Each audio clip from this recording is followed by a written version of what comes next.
అందరికీ నమస్కారం అండి. ముఖ్యంగా చంద్రబాబు గారికి, పవన్ కళ్యాణ్ గారికి, లోకేష్ గారికి, భరత్ గారికి, మీడియా సోదరులందరికీ నా చాలా చాలా థ్యాంక్స్ అండి. ఈరోజు నేను నా బిడ్డ ప్రాణాలతో ఉన్నామంటే చంద్రబాబు గారు, మీడియాగా కారణం. ఆంధ్రలో ఆడదానికి రక్షణ లేదక్క. ఈ రోజుకి ఫోన్ చేసి ఎలా ఉన్నావమ్మా అని అడిగే లక్ష్మక్కకి, కాచాయిని గారికి, శ్రీలత గారికి, రాత గారికి, అందరికీ, దివ్యాంగ సోదరులకి, అప్పారావు గారికి, అందరికీ, నాగేశ్వరరావు గారికి చాలా చాలా థ్యాంక్స్. మేము ఆంధ్ర వదిలేసి పారిపోయి వచ్చేసిన ఇప్పటికీ మాకు జరిగిన అన్యాయం గురించి బాధపడుతూ మీరు అందరూ ఎలా ఉన్నావమ్మా అని అడుగుతున్నారు. స్పందించాల్సిన గవర్నమెంట్ స్పందించలేదు. రక్షించాల్సిన పోలీసులు నా బిడ్డ పరిస్థితి ఇలా చేశారు. పోలీసులకు ఒక విధంగా థ్యాంక్స్ చెప్పాలి. ఎందుకంటే మొన్నటి వరకు పిల్లల్ని నడువు నొప్పితో, కాలు నొప్పితో గిల్ల గిల్ల గిల్ల కొట్టుకుని ఏడ్చేది. పోలీసులు కొట్టిన దెబ్బలకి, ఈడ్చేసిన దానికి, దెబ్బకి వెన్నుపోసి అంత స్పర్శిపోయింది. ఒక దివ్యాంగురాలికి ఆంధ్రప్రదేశ్లో జరిగిన ఘనకార్యం ఇది. ఒక బిడ్డకి న్యాయం అడిగాననేసి నన్ను పిచ్చిదాన్ని చేశారు. వీళ్ళు పోలీసుల, జంతువుల నాకు అర్థం కాలే. నేను సీఎం అందరూ అన్నేశారు. అందరూ అన్నారు జగనన్నకి తెలియదు, జగనన్నకి తెలిస్తే నీకు అన్యాయం, జరిగిన అన్యాయం ఇమ్మీడియట్లుగా నీకు న్యాయం జరిగిపోద్ది అంటే నేను ప్రాణాలకు తెగించి వెళ్ళానండి సీఎం ఆఫీస్కి. ఒక మధ్యతరగతి ఆడది సీఎం ఆఫీస్ దాకా వెళ్ళడం అంటే ఎంత కష్టం. ఎలాగైనా జగనన్నని కలిస్తే నా బిడ్డకి న్యాయం జరుగుద్ది అనేసి అందరూ అన్నారు అనేసి నేను ప్రాణాలకు తెగించి వెళ్ళాను. వెళ్ళినందుకు ఫలితం ఏముంది? పబ్లిసిటీ చేసుకున్నారు. నా ఇల్లు నాకు అమ్మించి పెట్టడానికి వీళ్ళు పబ్లిసిటీ చేసుకున్నారు. అసలు పోలీసుల ఆ తాడి చెట్టు రాజా కానీ, కుడిపొడి సూర్యనారాయణరావు కానీ ఇంటర్ఫీర్ అవ్వకపోతే నా ప్రాపర్టీ, నా ప్రాబ్లం లేదు. వైసీపీ నేతలు చేసిన అకృత్యాలకి నా బిడ్డ బలైపోయింది. దానికి న్యాయం చేయమని అడిగాననేసి నన్ను పిచ్చిదాన్ని చేశారు. ఇదక్క ఆడదానికైతే ఆంధ్రప్రదేశ్లో రక్షణ లేదు. పోలీసులకు మాత్రం నేను చాలా రుణపడి ఉన్నాను. ఎందుకంటే అప్పటిదాకా నా బిడ్డ ఏడ్చేది, వెన్ను నొప్పి వచ్చేస్తుంది, కాలు నొప్పి వచ్చేస్తుంది అని గిలగిల ఏడ్చేది.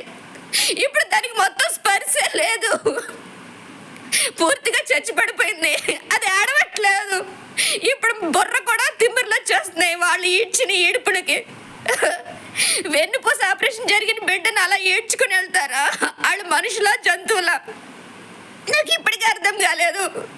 అది అవునా టెర్రరిస్టా లేదంటే నక్సలైటా ఇంకేదన్నా క్రిమినల్లా నాకు అర్థం కాలేదు. దాన్ని అలా 300-400 మంది పోలీసులా నన్ను ఒక దివ్యాంగురాల్ని ఈడ్చుకెళ్ళడానికి వాళ్ళకి సిగ్గనిపించి ఇట్లా ఎందుకా చదివారు వాళ్ళ ఐఏఎస్లు, ఐపీఎస్లు. ఆంధ్రప్రదేశ్లో దివ్యాంగుల కమిషన్ చచ్చిపడిపోయింది, హ్యూమన్ రైట్స్ కమిషన్ చచ్చిపడిపోయింది, ఉమెన్ రైట్స్ కమిషన్ చచ్చిపడిపోయింది. అన్ని కమిషన్, అన్ని గవర్నమెంట్ ఆఫీసర్స్ అందరూ చచ్చిపడిపోయారు. నా కూతురు ఒకటే అనుకున్నా నేను అప్పటిదాకా. నా కూతురికి కాళ్ళు ఒకటే చచ్చిపడిపోయినాయి. కానీ ఆంధ్రలో మొత్తం న్యాయం అనేది చచ్చిపడిపోయింది. లేడీ కానిస్టేబుల్ ఉన్నది ఆడవాళ్ళని రక్షించడానికి కాదు, ఇలా పసిపిల్లల మీద, ఆడవాళ్ళ మీద దౌర్జన్యం చేయించి నోరు మోయించడానికి, పిచ్చి ఆసుపత్రికి పంపించడానికి, మగజాతికి మట్టి అంటకుండా ఆడవాళ్ళతోనే చంపించడానికి. హ్యాట్స్ ఆఫ్ నిజంగా.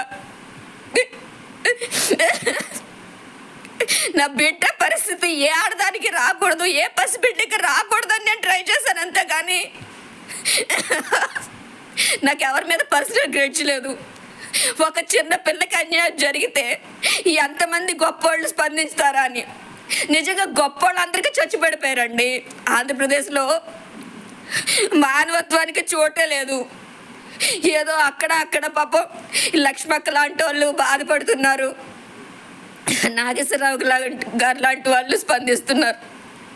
కానీ స్పందించాల్సిన గవర్నమెంట్ కానీ, పోలీసులు కానీ, దివ్యాంగుల కమిషనర్ కానీ, హ్యూమన్ రైట్స్ కమిషనర్ కానీ అసలు ఉమెన్ కమిషనర్ లేదంట.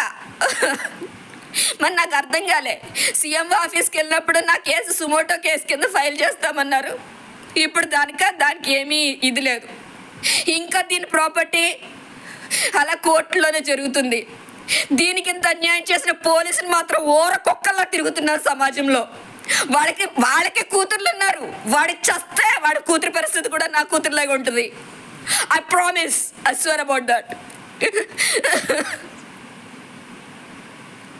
ఒక పసిబిడ్డకి న్యాయం చేయడానికి ఇంతమంది మగవాదవులు అందరూ చస్తున్నారు అక్కడ. ఏం చెప్పమంటావు అక్క? ఇంకా నాలాగా ఆంధ్ర వదిలి పారిపోతేనే కానీ ఆడదానికి రక్షణ లేదంటే ఇంకే సమాజంలో అక్కడ ఎందుకు బతుకుతున్నారో నాకు అర్థం కావట్లేదు. మళ్ళీ వైసీపీ వస్తే మీరందరూ కూడా సర్దేసుకోవచ్చు.